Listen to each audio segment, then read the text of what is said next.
Hey, thanks for tuning in to Twang and Bang.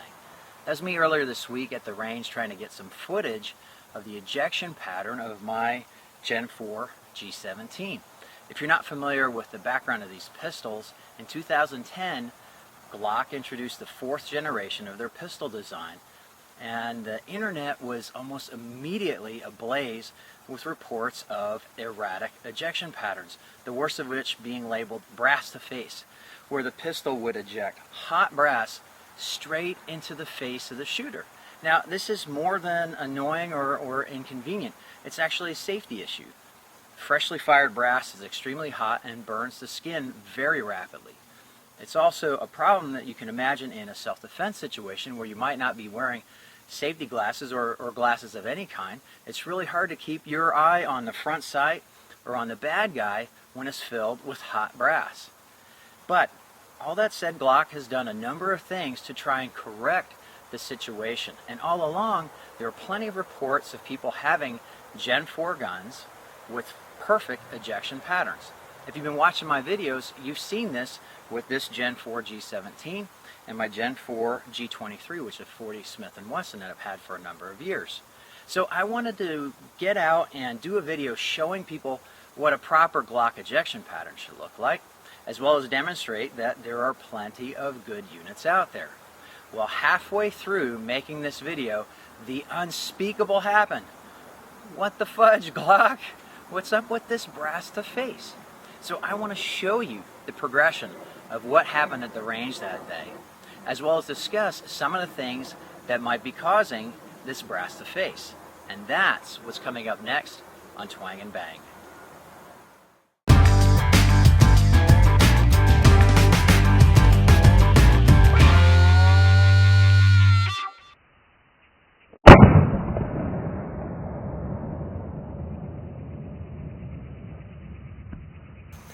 In order to appreciate the fixes that Glock has attempted for this brass to face issue, it's helpful to know the parts of a Glock that are involved in extraction and ejection. The extractor is this part here. It's got a spring that loads it so that it hooks onto the rim of the case. It pulls the spent brass out of the barrel until it hits a part called the ejector. The ejector kicks it out of the chamber, and the spring and the extractor help to flick it out of the opening of the slide. And of course, it picks up a new round, and you're ready to go a second time. This is what the extractor looks like when it's taken out of the slide, and this is what the ejector looks like inside of the Glock. The three things that contribute to where a shell is going to go are the slide speed. Obviously, the faster the slide is cycling, the harder that the shell is going to eject.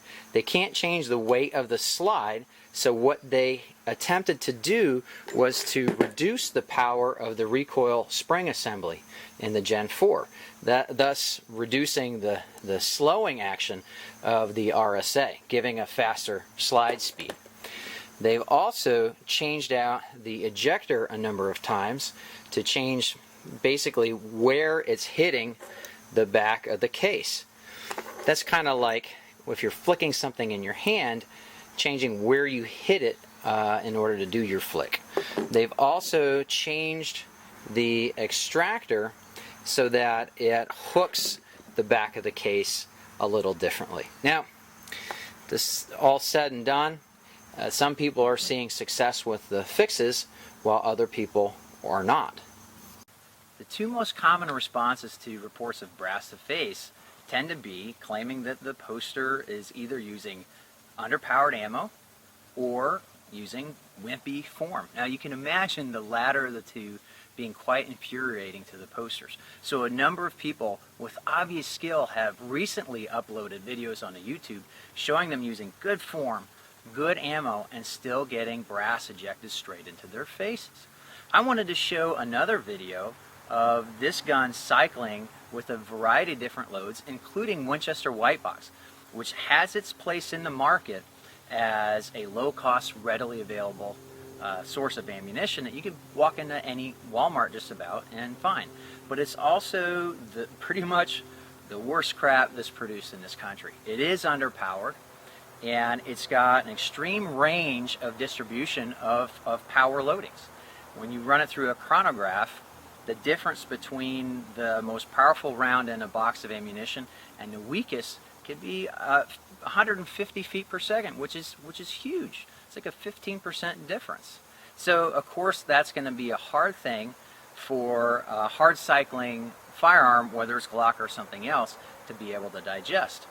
The other issue that people ran into with third generation Glocks, especially the 40s, was with weapon lights. So I also used this TLR2 and I over tightened it, which seems to be the problem, to see if I could get the Glock to fail or to eject erratically because of the weapon light. Well, I couldn't do it.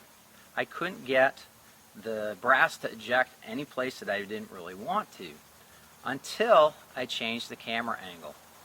Check it out and see what happens just by moving the camera.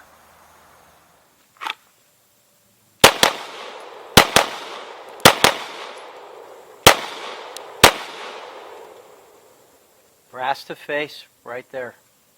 How about that?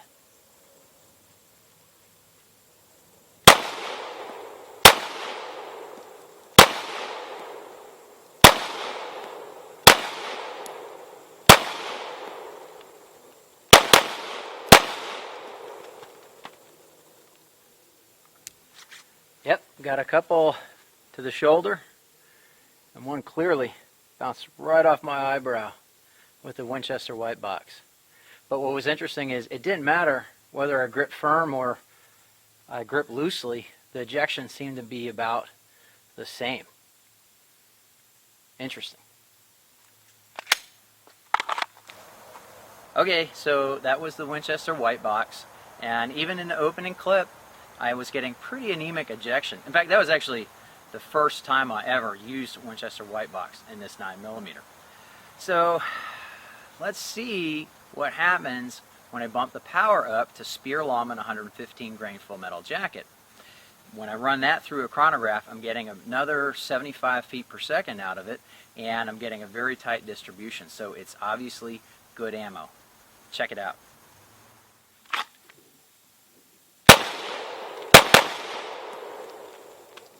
One off the top of my head.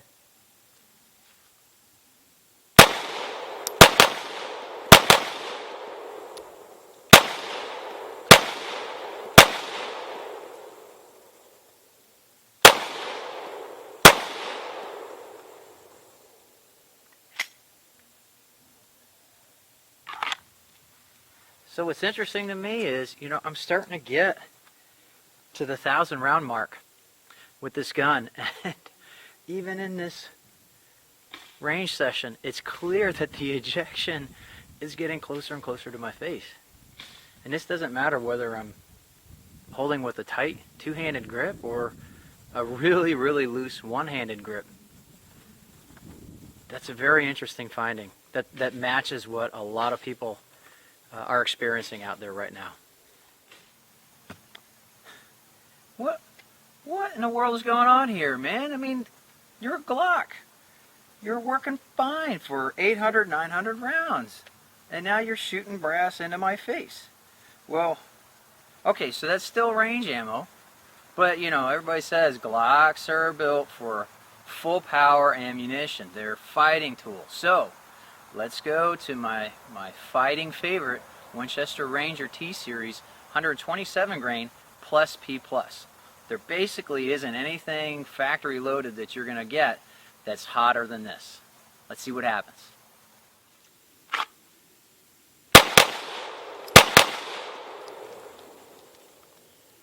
Right in the forehead. This is crazy.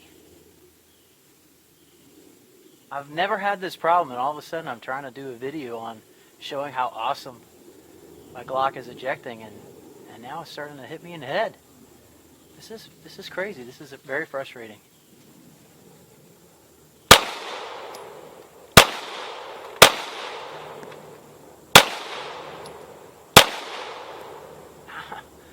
Right in the forehead, and I think that one burned me.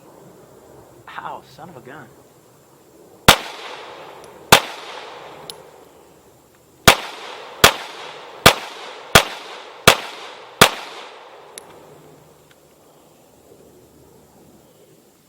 Tight two-handed grip, and those were all over the place. Well, I'm a believer. I'm a believer that Glock might still have some work to do at solving this brass-to-face problem. I'm experiencing what the new problem seems to be, which is you buy a Gen 4 9mm, everything starts out fine. You get this nice honeymoon period where everything's ejecting beautifully, and you can see my other videos where this is happening.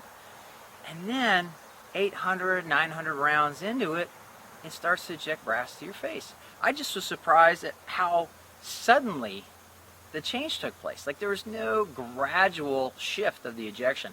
It went straight from being fine to ejecting, no matter what I ran through it, right into my face. So I'm going to be sending this off to Glock to see what the problem is. I do have an MIM extractor out of the number 2 mold, which apparently has a higher rate of problem reports than the number 4 mold. So it might be just changing the extractor out.